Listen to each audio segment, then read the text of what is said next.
In this video, I'll show you how to beneficiary in Wise. Step 1. Log into Wise. Open a Wise app or website and sign in to your account with your account credentials. I'll leave a link to the wise.com website in the description down below. Step 2. Go to the Send section. Navigate to the Send section from the home screen to initiate a new transfer. Step 3. Add a new recipient. Choose Add a recipient if they are not already in your contact list. Step 4. Enter recipient details.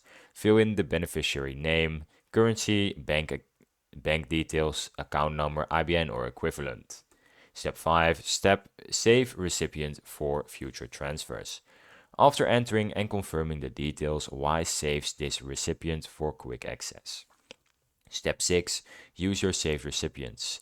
Next time, select recipients from your saved list to bypass the re-entry of details.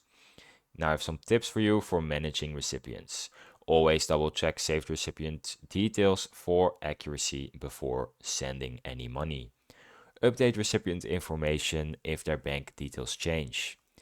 You can delete inactive or outdated recipients to keep your list organized.